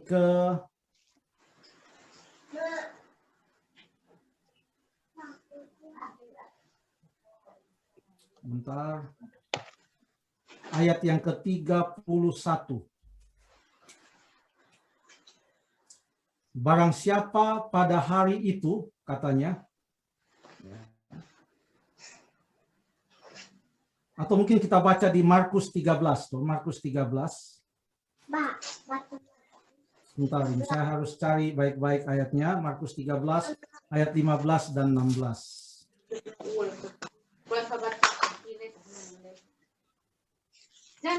Oke. Markus 13, ayat yang ke-14, 15, dan 16. Apabila kamu melihat pembinasa keji berdiri di tempat yang tidak sepatutnya, ini sama dengan yang dikatakan Matius 24 ayat 15, seperti yang dikatakan oleh Daniel, para pembaca hendaklah memperhatikannya, maka orang-orang yang di Yudea harus melarikan diri ke pegunungan, lalu orang yang sedang di peranginan di atas rumah, janganlah ia turun dan masuk untuk mengambil sesuatu dari rumahnya. Lalu kemudian yang berikut, dan orang yang sedang di ladang, janganlah ia kembali untuk mengambil akan pakaiannya. Ya. Ada satu ayat lagi yang saya cari, yang ada perkataan di sana, perkataan kota. Tapi mungkin berikut saya boleh bacakan akan ayat itu. Orang yang sedang di dalam peranginan, di atas rumahnya janganlah ia turun dan masuk untuk mengambil sesuatu dari rumahnya, dan yang sedang di ladang janganlah ia kembali untuk mengambil pakaiannya. Yang saya mau tekankan di sini adalah, ini menyebutkan tentang waktu yang sangat urgent dan menunjukkan tentang keadaan emergency. Keadaan yang sangat emergency yang dituliskan di dalam hal ini. Jadi perlu kita mungkin memperhatikan dan membaca-baca lagi, apakah pada waktu kita mengambil keputusan untuk tinggal di desa-desa dan di pegunungan-pegunungan, apakah itu di dalam keadaan emergensi untuk menyambut kedatangan Tuhan Yesus yang kedua kali, atau itu sekedar untuk memulai sesuatu hidup yang baru. Sebab di dalam ayat-ayat ini dikatakan bahwa pada waktu mereka melarikan diri, nampaknya tidak sempat lagi mereka untuk membuat suatu komunitas yang ada kepala desanya, ada camatnya, atau ada rumahnya, dan lain sebagainya. Kalau itu dikaitkan dengan kedatangan Tuhan Yesus yang kedua kali, prinsipnya adalah itu dalam keadaan emergensi dan urgent, melarikan diri, dan berikut yang akan mereka temui adalah kedatangan Tuhan Yesus yang kedua kali. Mungkin setelah ini, setelah pertanyaan yang berikut, saya boleh mendapatkan akan ayatnya. Saya lagi cari itu ayat yang ada menyebutkan perkataan kota dan juga perkataan desa. Ya, saya belum temukan ayatnya. Kalau ada yang temukan boleh ditaruh di chat room, tapi boleh kita melihatnya nanti. Terima kasih. Baik, terima kasih banyak. Jadi kalau saya melihat penjelasan Pendeta Richard Sabuin, emergency sebetulnya ya. Jadi kalau misalnya kita mau cari accounting living untuk saat ini, belum emergency kalau saya melihat untuk kondisi seperti itu. Silakan Saudara Branson. Ada pertanyaan Branson? Oh, sorry, saya sudah ketemu ayatnya. Silakan pendeta, silakan. Ya, saya sudah ketemu ayatnya. Lalu waktu saya ketemu ayatnya, saya lihat di chatroom, aduh, saya punya adik ini Pendeta Milton Pardosi kasih tahu juga di dalam Lukas luar 21 biasa. ayat yang ke-21. Terima kasih Pendeta Milton. Lukas 21 ayat yang ke-21. Ini dia ayatnya. Pada waktu itu orang yang berada di Yudea harus melarikan diri ke pegunungan, itu yang pertama. Seperti ada 3 di sini. Lalu kemudian orang-orang yang berada di dalam kota harus mengungsi. Saya senang ini menggunakan istilah mengungsi ini. Dan orang-orang yang berada di pedusunan janganlah lagi masuk ke kota. Ya. Dan ini juga disampaikan dalam keadaan emergensi. Dia punya konteks di sini adalah pada waktu Yerusalem itu dikepung oleh tentara-tentara. Kata-kata seperti melarikan diri ke pegunungan. Lalu kemudian kata-kata mengungsi. Lalu kemudian kata-kata jangan lagi masuk kembali ke kota. Yang di dusun tetaplah di dusun. Bahkan dikatakan orang yang berada di Yudea harus lari ke pegunungan. Ini perlu kita pikirkan dari segi geografisnya. Apa itu Yudea? Yudea itu kan bukan kota, Yudea itu. Yudea itu adalah merupakan satu region atau satu wilayah. Di mana di Yudea ada kota. Ada kota Yerusalem, ada kota-kota kecil seperti Bethlehem, tetapi Yudea itu ya adalah suatu tempat yang luas. Ya, suatu tempat yang luas. Jadi kalau orang yang ada di Yudea disuruh lari ke pegunungan, itu ceritanya bukan hanya keluar dari kota, tetapi ceritanya adalah betul-betul melarikan diri untuk bersembunyi. Karena dikatakan larilah ke pegunungan. Jadi kalau dari Yudea ke pegunungan itu tidak ekuivalen dengan dari kota ke desa. Karena kalau dari Yudea ke pegunungan itu bisa juga dari dusun atau dari desa pergi lagi ke pegunungan. Ya. Karena Yudea itu sendiri banyak bukit-bukitnya di sana.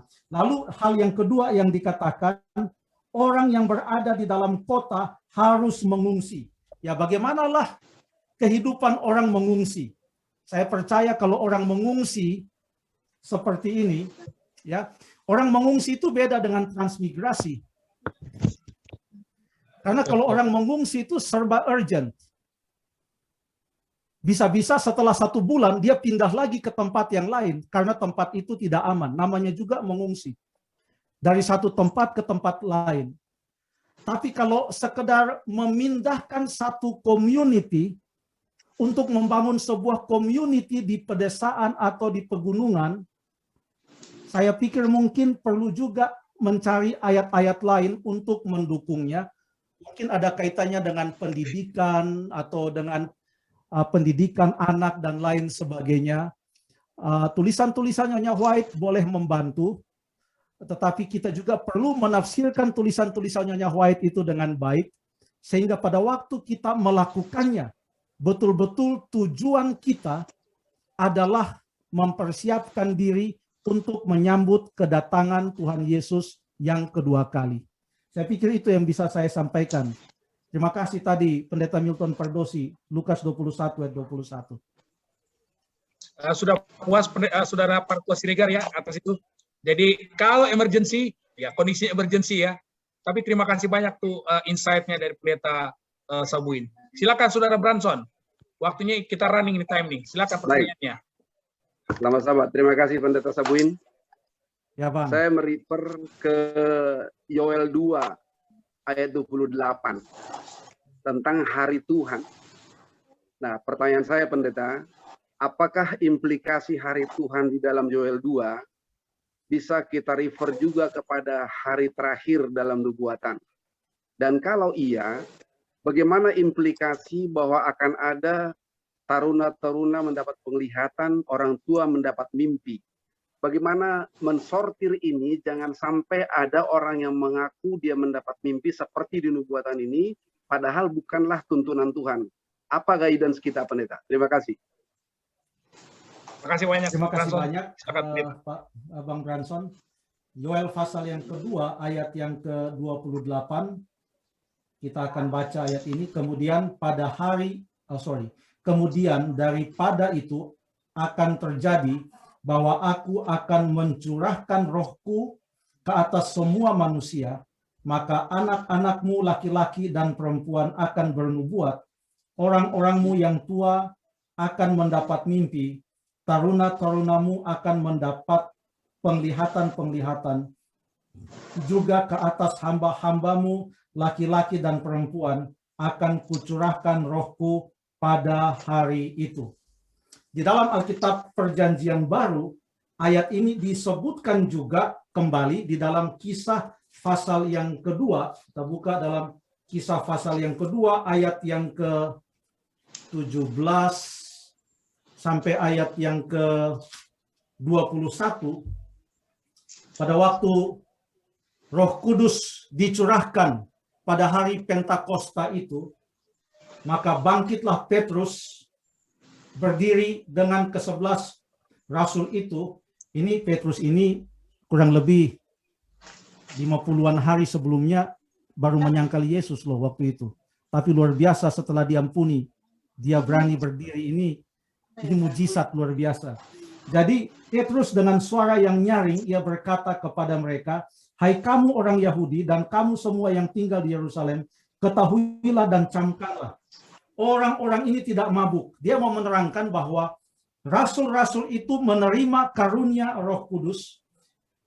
Lalu dia sampaikan, tetapi itulah yang difirmankan Allah dengan perantaraan Nabi Yoel.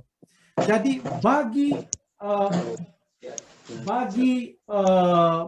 Petrus dan rasul-rasul, dan ini dituliskan dalam kitab Kisah, apa yang terjadi pada hari Pentakosta itu adalah merupakan salah satu kegenapan dari apa yang akan terjadi di hari-hari terakhir. Makanya di dalam ayat yang ke-17 dikatakan, dalam ayat yang ke-17, akan terjadi pada hari-hari terakhir. Dan dalam pandangan para rasul, mereka sudah hidup pada zaman akhir, hari-hari terakhir, bukan hari terakhir, tetapi mereka hidup pada hari-hari terakhir. Lalu kemudian apa yang dialami oleh mereka, ini adalah merupakan kegenapan dari apa yang disampaikan oleh Nabi Yoel. Dan tentu kita percaya bahwa di zaman akhir ini juga kita percaya ada karunia nubuat. Makanya kita sering mengkaitkan bahagian akhir dari Wahyu 12 ayat yang ke-17 tentang kesaksian Yesus dengan Wahyu 19 ayat yang ke-10 yang berkata bahwa kesaksian Yesus itu adalah roh nubuat. Saya masih ingat betul, saya ambil pelajaran roh nubuat waktu itu dari Pendeta Dr. Reman Huta Barat. Kami di Unai waktu itu, beliau mengatakan ada tanda-tanda untuk menguji nabi. Beliau katakan, dan itu saya punya dosen, dia katakan ada 4. Yang pertama adalah Yesaya 8 ayat yang ke-20.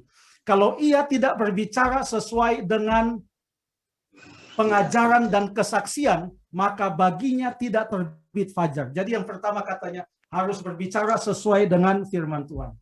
Yang kedua, dalam kuliah yang saya ambil dari Pendeta Huta Barat itu, dalam Yeremia 28 ayat yang ke-9, inilah tandanya kamu mengetahui bahwa aku mengutus seorang nabi, bila mana ia berbicara atau bernubuat tentang damai sejahtera, tapi nubuatannya itu tidak digenapi, maka dia bukanlah nabi yang diutus oleh Tuhan. Kemudian yang ketiga adalah di dalam 1 Yohanes pasal yang keempat, ayat yang kedua dan ayat yang keempat, yang mengatakan bahwa Dari sinilah kita tahu mana roh yang berasal dari Kristus, yaitu bila mana ia mengakui bahwa Kristus Yesus datang di dalam daging. Ya, penjelmaan Yesus Kristus itu adalah nyata. Dan yang keempat adalah di dalam Matius 7 ayat yang ke-20, 21 sampai 23 yang mengatakan dari buah-buahnya lah kita mengenal mereka.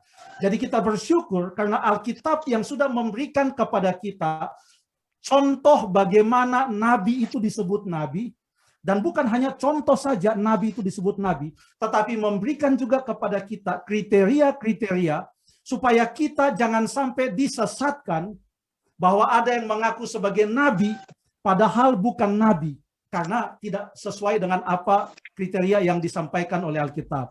Dan pertanyaan Bang Branson ini sangat penting karena di dalam Matius 24 ayat yang ke-24 mengatakan waspadalah di zaman akhir ini akan ada katanya Mesias palsu. Jangankan nabi, Mesias palsu pun akan ada.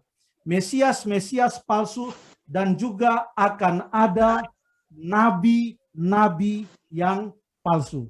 Jadi penyesatan itu memang akan ada. Tapi ada modus dari penyesatan itu, karena kalau kita melihat betul-betul apa yang dituliskan oleh Tuhan atau diucapkan oleh Tuhan Yesus dan ditulis oleh Matius dalam Matius pasal 24 ayat yang ke-24, coba kita lihat urutannya. Di sana dikatakan, sebab Mesias palsu dan nabi-nabi palsu akan muncul, dan mereka akan mengadakan tanda-tanda yang dahsyat dan mujizat-mujizat, sehingga sekiranya mungkin mereka menyesatkan orang pilihan juga.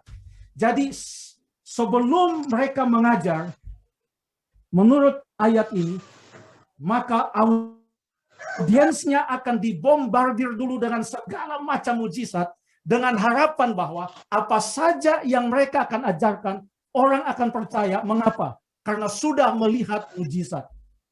Jadi ini yang perlu kita waspadai. Terima kasih. Sudah oke, Branson? Mantap. Oke. Jawabannya sudah, Branson. Ringo? Oke ya. Puji Tuhan, terima kasih. Oke. Karena waktunya sangat padat sekali, ini saya hanya memberikan beberapa sekaligus pertanyaan kepada Pendeta Sebuin. Saya tidak bikin satu-satu, jadi ada 1-2 pertanyaan bisa langsung dijawab, dan itu terakhir. Saya tidak bisa lanjutkan karena kita akan lanjutkan nanti ke PA, karena bagaimanapun Jaka Sampurna akan berkelanjutan bersama-sama Pendeta Sebuin nanti. Jadi ditunggu saja, nanti stay tune kapan waktunya, nanti kita akan undang kepada saudara. Pertanyaan begini, ya saya mau sampaikan. Ini pertanyaannya adalah mungkin simpel. Ini dari Ketua Edwin Panjaitan begini katakan. Selamat sahabat pendeta, perihal penyakit COVID-19, apakah ini bisa dikatakan bagian dari tanda-tanda akhir zaman? Tanda tanya. Apakah penyakit COVID-19 ini bisa disamakan dengan penyakit sampar seperti dituliskan di Alkitab? Terima kasih. Yang berikutnya, itu berhubungan dengan penyakit. Dari saudara Asliner Sinaga, kembali lagi kita kasih pertanyaan lagi selanjutnya. Sangat luar biasa.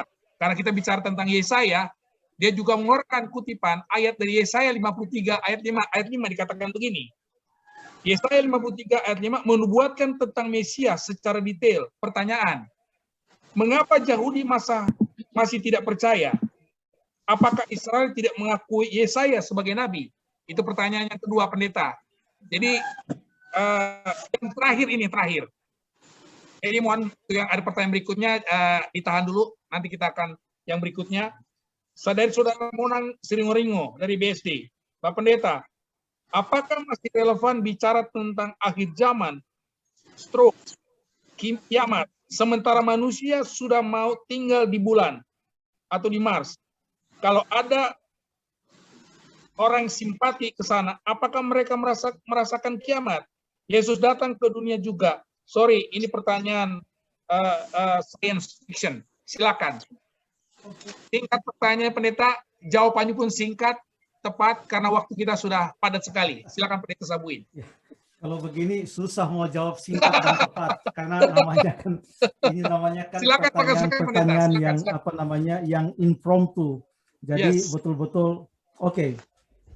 Yang pertama adalah pertanyaan dari Bang Edwin Panjaitan. Apakah kita bisa samakan bahwa penyakit yang sekarang menjadi pandemi ini adalah sama dengan penyakit sampar. Jadi coba kita lihat baca ayatnya, dan ini ditulis memang oleh seorang dokter. Dia tidak mau lewat kalau ada perkataan Yesus tentang penyakit, dia kasih masuk. Ini tidak ada di Matius soalnya nih, yang pemungut cukai. Jadi kita lihat dalam Lukas 21 ayat yang ke-11 mengatakan, dan akan terjadi gempa bumi yang dahsyat, dan di berbagai tempat akan ada penyakit sampar dan kelaparan. Dan akan terjadi juga hal-hal yang mengejutkan dan tanda-tanda yang dahsyat dari langit.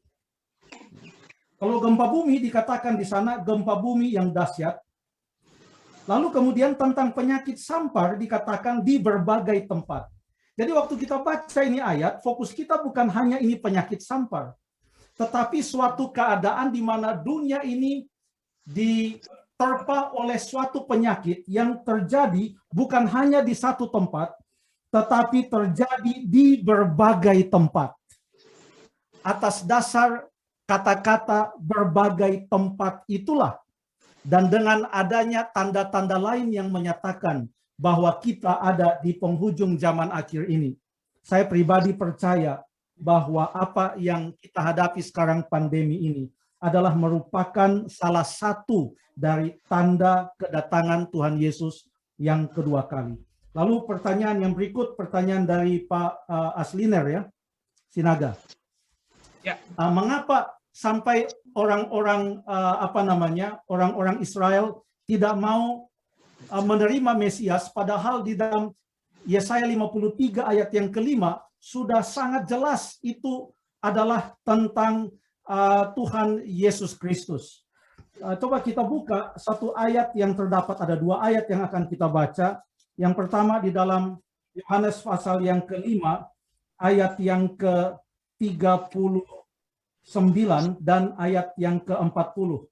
Yohanes 5 ayat 39 dan ayat yang ke-40. Kamu, ini berkata kepada orang-orang Yahudi, kamu menyelidiki kitab-kitab suci, pasti termasuk Yesaya dong, sebab kamu menyangka bahwa olehnya kamu mempunyai hidup yang kekal. Tetapi walaupun kitab-kitab suci itu memberi kesaksian tentang aku, contohnya Yesaya 53 ayat yang ke-5, namun kamu tidak mau datang kepadaku untuk memperoleh hidup itu.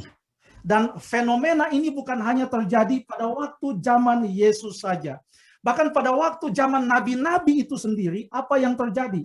Coba kita buka ayat yang berkata dalam Yeremia pasal yang ke-25, kita buka Yeremia pasal yang ke-25, saya akan baca mulai ayat yang kedua. Firman itu telah disampaikan oleh Nabi Yeremia kepada segenap kaum Yehuda dan kepada segenap penduduk Yerusalem, katanya, sejak dari tahun yang ke-13 pemerintahan Yosia bin Amon, Raja Yehuda, sampai hari ini. Jadi sudah 23 tahun lamanya firman Tuhan datang kepadaku dan terus-menerus aku mengucapkannya kepadamu, tetapi kamu tidak mau mendengarkannya.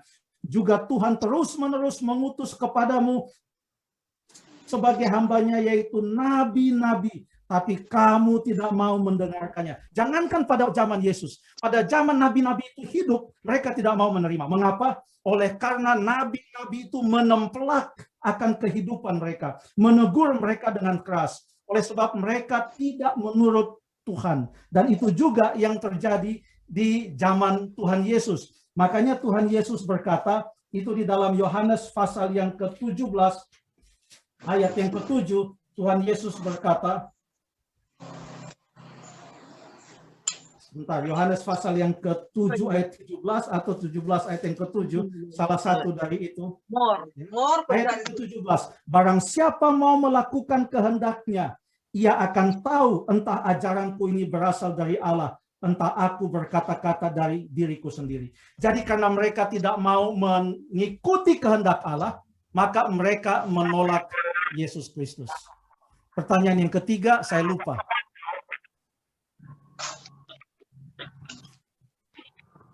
Pertanyaan ketiga adalah begini, pendeta. apakah masih relevan bicara tentang akhir zaman dalam atau kiamat, sementara manusia sudah mau tinggal di bulan atau Mars?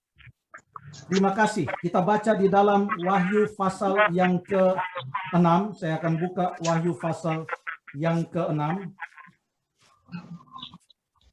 Kita akan baca di ayat yang ke-14 atau di ayat yang ke-13, bahkan ayat 12 lah mulai.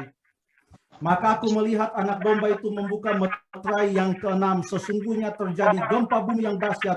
Matahari menjadi hitam bagaikan karung rambut, dan bulan menjadi merah seluruhnya bagaikan darah. Bintang-bintang di langit berjatuhan di atas bumi bagaikan pohon ara. Lalu ayat 14. Maka menyusutlah langit bagaikan gulungan kitab dan gulungan dan yang digulung, tergeserlah gunung-gunung dan pulau-pulau, dan raja-raja di bumi dan pembesar-pembesar serta perwiranya, semua budak orang merdeka, bersembunyi ke dalam gua-gua dan celah-celah batu, dan mereka berkata kepada gunung-gunung dan kepada batu-batu karang itu, runtuhlah menimpa kami, dan sembunyikanlah kami terhadap Dia yang duduk di atas takhta, dan terhadap murka anak domba itu, sebab sudah tiba hari besar murka Tuhan. Siapakah yang dapat bertahan? Mau dimanapun juga, kalau kita tidak setia, tidak bisa bertahan. Lihat apa yang akan terjadi pada waktu kedatangan Yesus, pada bulan, bintang, dan lain sebagainya. Terima kasih.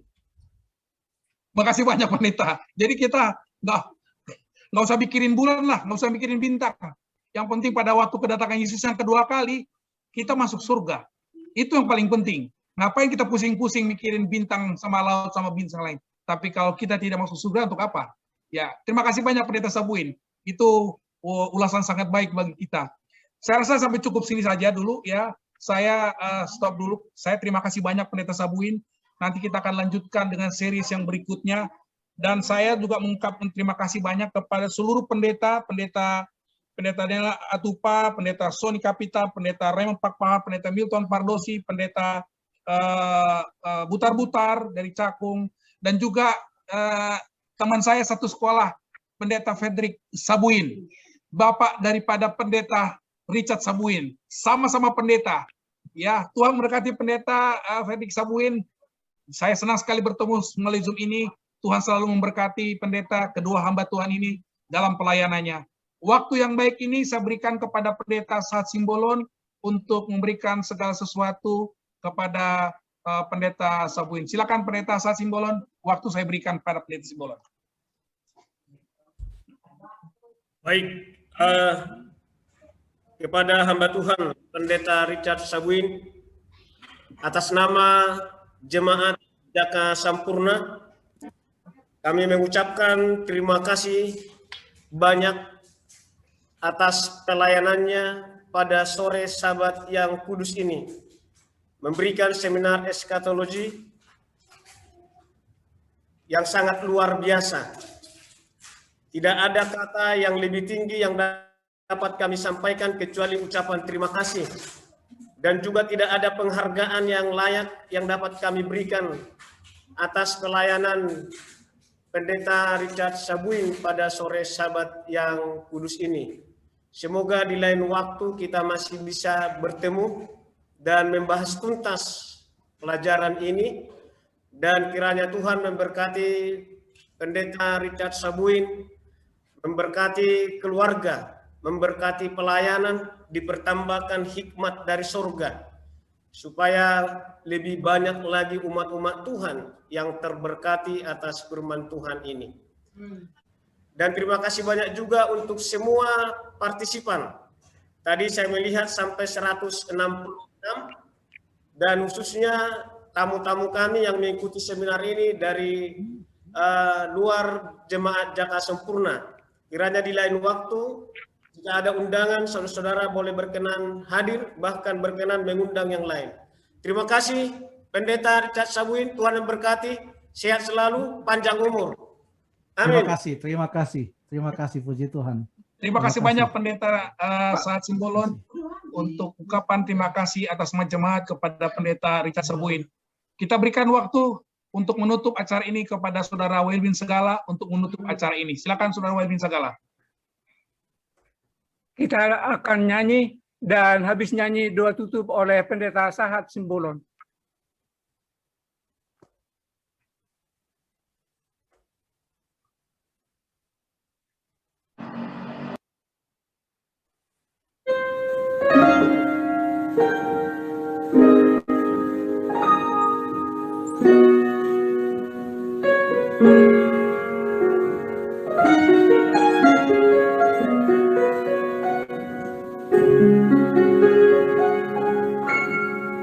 For the man who has lost everything,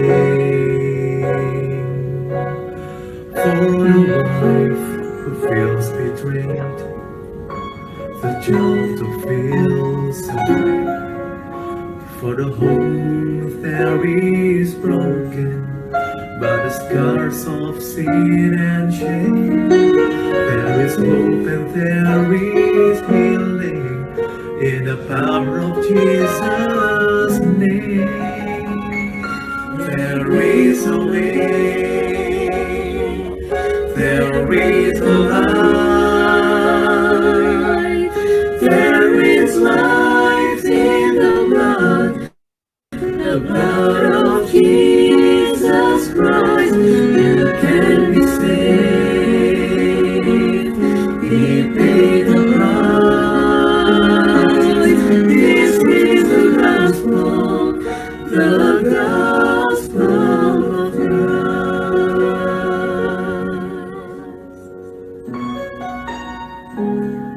For the Lord there is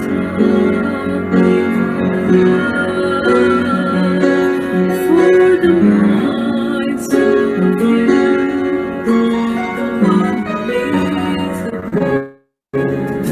for the words that lead to mercies, and the truth that makes us free, the forgiveness and mercy, and the cross of Calvary.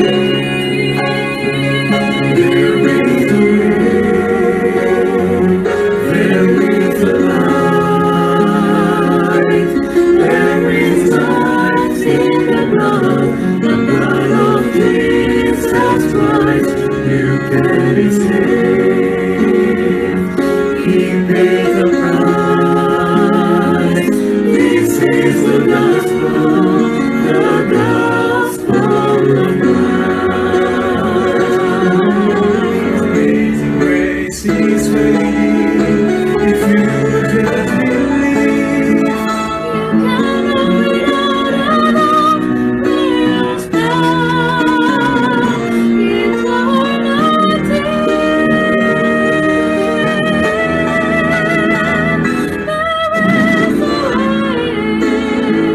There is a light, there is light in the blood of Jesus Christ. You can be saved.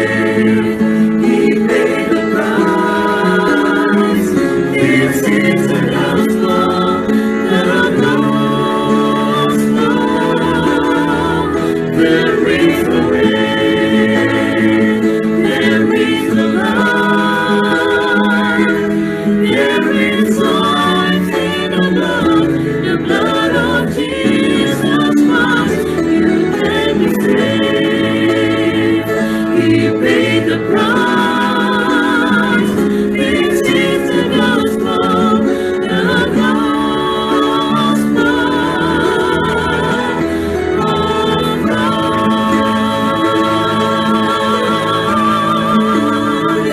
This is the gospel of Jesus.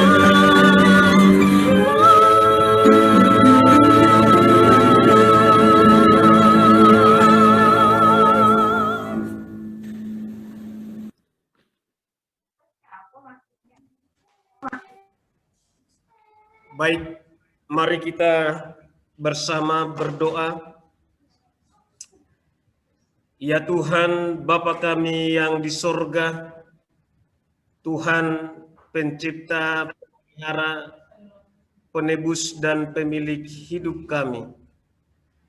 Sungguh Tuhan, di hari Sabat-Mu yang kudus ini, kami umat-umat Tuhan berbahagia mengucapkan segala puji hormat bagimu oleh karena kasih dan rahmat-Mu yang begitu besar bagi kami. Khususnya Tuhan, bila mana kami boleh mendengarkan akan firman Tuhan yang sudah dibagikan oleh hamba-Mu Pendeta Richard Sabuin tentang akhir zaman, bahwa berdasarkan kitab firman Tuhan, kami telah berada di penghujung zaman. Sebentar lagi Engkau akan datang untuk menjemput semua umat-umat tebusan Tuhan. Tuhan, biarlah kiranya kami ada dari antara umat-umat tebusan Tuhan yang akan Engkau jemput itu. Melalui pekabaran firman Tuhan pada sore ini, kiranya kami semakin mempersiapkan diri kami untuk menyongsong kedatangan-Mu yang tidak lama lagi. Seraya kami boleh membagikan Injil keselamatan itu kepada orang-orang yang belum mengenal akan kebenaran Tuhan. Bapa di sorga, berkatilah Tuhan hamba-Mu Pendeta Richard Sabuin yang sudah memberikan waktu, tenaga, dan pikirannya, memberikan pelayanan, membagikan roti hidup bagi kami umat-umat Tuhan, Jemaat Jaka Sampurna, beserta umat-umat Tuhan dari berbagai tempat yang bergabung dengan kami pada sore ini lewat virtual Zoom ini. Berkati hamba-Mu ini Tuhan, berikan umur yang panjang, berkat kesehatan, dijauhkanlah Tuhan sakit penyakit, mara dan bahaya dari kehidupan. Berkati Tuhan istri yang Ia kasihi, Ibu Paula Sabuin. Berkati kedua anak yang Tuhan kurniakan dalam rumah tangga mereka. Kiranya rumah tangga hamba Tuhan ini akan menjadi rumah tangga yang bahagia. Rumah tangga yang menjadi suri teladan bagi umat-umat Tuhan, bagi orang-orang di sekeliling mereka. Tuhan memberkati semua pelayanan-pelayanan hamba Tuhan ini di berbagai kota, bahkan di berbagai negara. Biarlah setiap firman Tuhan yang ditabur akan berkuasa untuk mengubah setiap telinga dan hati yang mendengarkannya. Diberkati anak-anaknya Tuhan, memberikan masa depan yang cerah bagi mereka. Menjadi anak-anak penurut, anak yang takut kepada Tuhan. Demikian juga Tuhan seluruh keluarga besar dari hamba Tuhan Pendeta Richard Sabuin, orang tuanya dan sanak keluarga, bahkan semua orang yang Ia kasihi. Dan keluarga besar dari istri hamba Tuhan ini, Ibu Pendeta Paula Sabuin, Tuhan memberkati dengan berkat yang berkelimpahan. Demikian juga Tuhan kami umat-umat Tuhan yang telah mendengarkan akan firman Tuhan ini. Kami kebagian berkat surga roti hidup. Maka biarlah Tuhan firman-Mu itu akan berbuah di dalam kehidupan kami masing-masing. Tuhan, jika ada dosa pelanggaran kami, selama kami mengikuti seminar eskatologi ini, kiranya Tuhan mengampuni kami, mentahirkan kami, supaya kami layak Tuhan menerima kasih karunia dan berkat-Mu, dan kami layak untuk menjadi saluran kasih Tuhan dan berkat Tuhan bagi orang-orang di sekeliling kami. Terpujilah Engkau Tuhan kekal selama-lamanya. Dengarlah dan jawablah seruan permohonan kami ini, sebab kami persembahkan melalui anak-Mu Tuhan dan Juru Selamat kami, Yesus Kristus. Amin. Amin. Amin. Terima kasih Pendeta. Terima kasih banyak Pendeta Sabuin. Kami ucapkan terima kasih banyak kepada Pendeta Sabuin, kepada partisipan, demikian juga semua peserta yang ikut Zoom seminar pada sore hari ini. Kita akan lanjut pada waktu yang akan datang, kami informasikan karena schedule untuk Pendeta Sabuin sangat ketat. Jadi tergantung kepada pendeta apakah bulan depan kita akan bisa untuk seri berikutnya. Jadi terima kasih banyak kami ucapkan kepada semua para peserta baik dari jemaat Jakarta Sempurna maupun dari luar jemaat Jakarta Sempurna, dari daerah conference saya lihat ada, dari Medan saya lihat ada, dan dari tempat-tempat lain. Tuhan memberkati kita semua. Sampai bertemu pertemuan berikutnya. Terima kasih. Terima Terima kasih kasih banyak pendeta. Terima kasih. Terima kasih, Selamat pendeta. sahabat. Terima Selamat kasih.